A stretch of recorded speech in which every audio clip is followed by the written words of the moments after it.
Hello students, ਅੱਜ ਆਪਾਂ ਕਰ ਰਹੇ ਹਾਂ shortest path problem.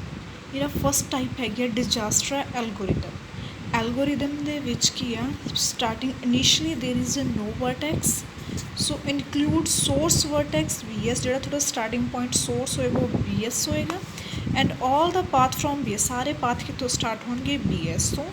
Include the vertex in S ਵਿਚ is to nearest to BS। ਸਭ ਤੋਂ ਪਹਿਲਾਂ ਅਸੀਂ ਕਿਹਨੂੰ ਇਨਕਲੂਡ ਕਰਾਂਗੇ, ਜਿਹੜਾ ਨੀਅਰੈਸਟ ਹੋਊਗਾ BS ਤੋਂ।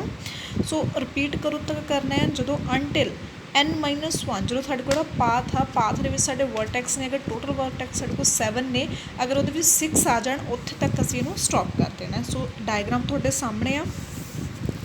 ਹਾਂਜੀ, diagram A then B C D। A ਆਪਾਂ ਕੋਲ ਹੀ ਹੋਊਗਾ starting point, it means source VS। ਸੋ ਬਾਕੀ ਆਪਾਂ ਸ਼ਾਰਟੈਸਟ ਪਾਥ ਵੀ ਆਪਾਂ Z ਤੱਕ ਪਹੁੰਚਣਾ, ਕਿਹੜਾ ਰਸਤਾ ਜਿਹੜਾ ਸਭ ਤੋਂ ਛੋਟਾ ਪੈਂਦਾ ਹੋਵੇ ਆਪਾਂ ਉਹ ਕੈਲਕੂਲੇਟ ਕਰਨਾ ਹੈ ਬਾਈ ਦਾ ਯੂਜ਼ਿੰਗ ਡਿਜ਼ਾਸਟਰ ਐਲਗੋਰਿਦਮ। ਸੋ ਫਸਟਲੀ ਆਪਾਂ A ਤੋਂ ਸਟਾਰਟ ਕਰਿਆ, ਕਰਨਾ ਕਿੱਦਾਂ ਹੈ। ਸਟੈਪ 1 ਲੱਤਾ A ਸਟਾਰਟ ਕਰ ਰਹੇ ਹਾਂ ਆਪਾਂ। ਉੱਪਰ ਸਾਰੇ ਜਿੰਨੇ ਵੀ ਇਹਦੇ ਵਰਟੈਕਸ ਸੀਗੇ A B C D E Z F ਸਾਰੇ ਲਿਖ ਲੈਣੇ ਆ, A B C D E F Z। ਹਾਂਜੀ ਦੇਖੋ, A ਤੋਂ A ਤੱਕ ਜਾਂਦਾ ਕੋਈ ਰਸਤਾ, ਕੋਈ ਲੂਪ ਹੈ? A ਤੋਂ A ਨਹੀਂ, it means 0। A to B, ਹਾਂਜੀ 2A, ਜਿੱਥੋਂ ਤੁਰੇ ਆ ਉਹ ਨਾਲ ਲਿਖਣਾ ਆ 2A। ਦੈਨ ਆਪਾਂ ਲਿਖਣਾ ਆ ਹਾਂਜੀ, ਦੈਨ ਆਪਾਂ ਲਿਖਾਂਗੇ A to C ਕਿੰਨਾ ਆ 1, ਇੱਥੇ ਆਪਾਂ ਲਿਖਿਆ 1A। A to D 4A। ਬਾਕੀ ਹਜੇ A ਤੋਂ ਅਸੀਂ ਸਿਰਫ ਨੀਅਰੈਸਟ ਪੁਆਇੰਟ 'ਤੇ ਗਏ, ਬਾਕੀ ਹਜੇ ਜਾਣਾ ਹੈ ਜਦੋਂ ਨੈਕਸਟ ਸਟੈਪ ਵਿੱਚ ਜਾਵਾਂਗੇ। A ਤੋਂ ਡਾਇਰੈਕਟ E ਜਾਊਂਗੇ, ਪਹਿਲਾਂ ਆਪਾਂ A to B ਲਿਖਾਂਗੇ, ਫਿਰ B to E, ਦੈਨ ਆਪਾਂ ਕੈਲਕੂਲੇਟ ਕਰਕੇ A to E the path ਲਿਖਾਂਗੇ। ਓਕੇ ਜੀ, ਕਲੀਅਰ। ਇੱਥੇ ਤੁਹਾਡੇ ਕੋਲ ਕੀ ਬਾਕੀ ਜਿੱਥੇ ਕੁਛ ਨਹੀਂ ਹੈਗਾ ਉੱਥੇ ਇਨਫਿਨਿਟੀ ਲਿਖ ਦੇਣਾ ਤੁਸੀਂ। First step done. ਸੋ ਆਪਾਂ ਹੁਣ ਮੂਵ ਕਰਦੇ ਹਾਂ ਸੈਕਿੰਡ ਸਟੈਪ 'ਤੇ। ਹਾਂਜੀ, ਸੈਕਿੰਡ ਸਟੈਪ 'ਤੇ ਫਿਰ ਅਗੇਨ ਤੁਸੀਂ ਕਿਹਦੇ ਕੋਲ ਜਾਓਗੇ, A to B ਜਾਓਗੇ ਜਾਂ A to C ਜਾਓਗੇ, A to D। ਆਪਾਂ ਕੀ ਫਾਈਂਡ ਆਊਟ ਕਰ ਰਹੇ ਹਾਂ, shortest path distance. Shortest path distance ਦੇ ਵਿੱਚ ਸਭ ਤੋਂ ਪਹਿਲਾਂ ਆਪਾਂ ਸਮੋਲ ਦੇਖਾਂਗੇ। A to B ਜਾਣ 2 ਕਿਲੋਮੀਟਰ ਪੈ ਰਿਹਾ, A to C 1 ਪੈ ਰਿਹਾ, A to D 4 ਪੈ ਰਿਹਾ। ਆਪਾਂ A to C ਨੂੰ ਪ੍ਰੈਫਰ ਕਰਾਂਗੇ, A to C 1। ਸੋ ਆਪਾਂ ਲੱਤਾ path A to C। Second step ਆ ਸਾਡੇ ਕੋਲ ਇਹ। ਹਾਂਜੀ, A to A 0 ਰਹੇਗਾ, ਓਕੇ, ਕਿਉਂਕਿ A to A ਕੋਈ ਪਾਥ ਨਹੀਂ ਹੈ। A to B ਕਿੰਨਾ ਆ 2A, ਓਕੇ। ਨੈਕਸਟ ਆਪਾਂ ਕੋਲ A to C ਕਿੰਨਾ ਆ 1।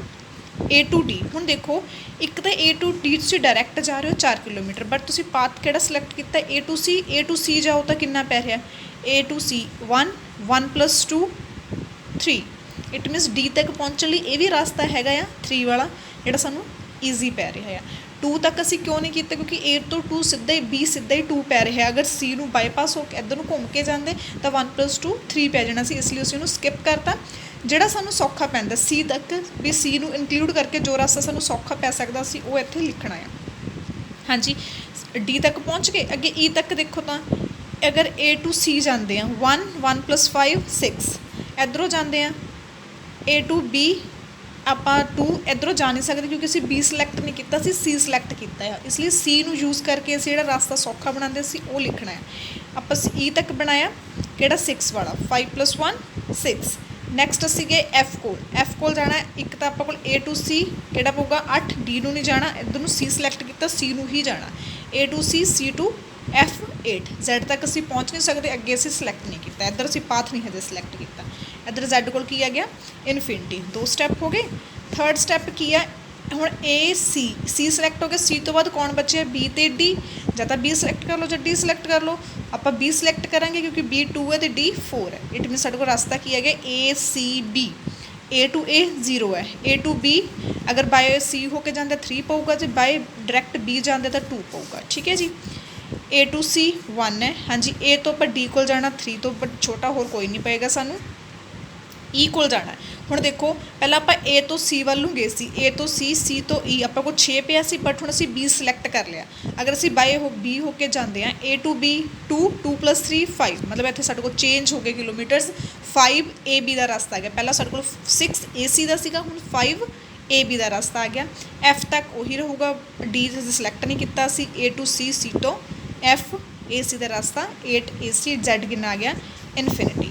नैक्सट स्टैप नंबर 4 सारा लिखा। हुण आपां कोल होर कोई ऑप्शन नहीं हैगी, डी सिलेक्ट करना पऊगा। ACBD, A to A 0, A to B 2 he रहूगा, A to C 1 ही रहना आ, A तो D 3 ही रहना आ, A तो E सिलेक्ट हो गया 5 ऑलरेडी यही रहना, तो छोटा कोई है नहीं।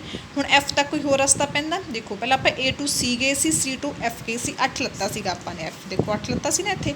हुण आपां D जाके देखिए, इधरों करो, इत्थे बाय मिसटेक लिख हो गया, इत्थे तुसीं 8 ही करना आ, 8 ही आना इत्थे, ओके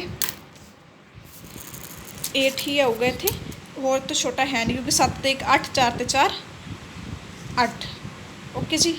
पर आपां ने हुण डी सिलेक्ट नहीं सही आ, 7 ही आना, डी सिलेक्ट हो गया, डी सिलेक्ट होया, देखो 8 तो C गए 2 ते 1 3, डी तो आपां F गए 7 बन गया ना, A तो C 1, C तो D 2, 2 ते 1 3, 3 ते 4 7, इत्थे तां 7 AC आ गया आपां कोल, Z तक पहुँचे नहीं इनफिनिटी।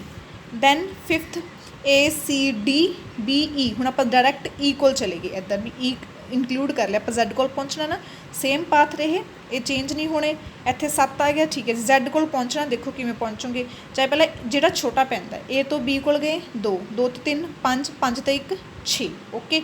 इधरों देखो 1 5 ते 1 6, 6 ते 1 7, बाय D होके जाओ 4 4 8 8 3, ये तो बहुत सानू लंबा पै रहा, सो नेड़े किहड़ा पै रहा आई वाला, A तो B, B तो E, E तो Z, 6AB वाला पाथ सानू छोटा पै रहा है, इसलिए असी E वाला पाथ सिलेक्ट करके चल रहे हैं। नैक्सट आ गया ZABCD,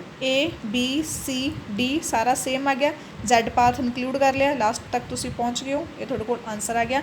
थोनों मैं की किया सी कदों तक करना, लास्ट स्टैप लिखिया सी repeat the process until N-1 vertex are not include, N-1 देखो टोटल किन्ने 1 2 3 4 5 6 7, 7 वर्टेक्स ने, N-1 आ रहे हैं थोड़े को 1 2 3 4 5 6 6 हो गए, टोटल किन्ने ने 7, आने किन्ने चाहिए ने N-1, N किन्ने 7, 7 - 1 इज इक्वल्स टू 6, आगे 6 वर्टेक्स थोड़े कोल इत्थे। सो साडा क्वेश्चन की हो गया इत्थे, स्टॉप शॉर्टेस्ट पाथ थोड़ा की बन गया थोड़े कोल, A तो तुसी B जा रहे हो, शॉर्टेस्ट पाथ किहड़ा आया थोड़े कोल, A तो B, B तो E, E तो Z, ये शॉर्टेस्ट पाथ बन गया। उदा भी जो तुसी डायरैक्ट इस डायग्राम तो शॉर्टेस्ट पाथ कैलकुलेट करना होवे भी सानू सब तो छोटा रस्ता किहड़ा पै रहा था, Z वाला ही, उपर वाला ही निकलदा, इनू असी बाय प्रॉपर प्रॉब्लम सॉल्व करके असी कढ़ लिया, वो भी उन्ना ही आऊगा, असी डायरैक्ट देखते हो तो भी थोड़े कोल उन्ना ही आऊगा। ओके जी, थैंक यू क्लास।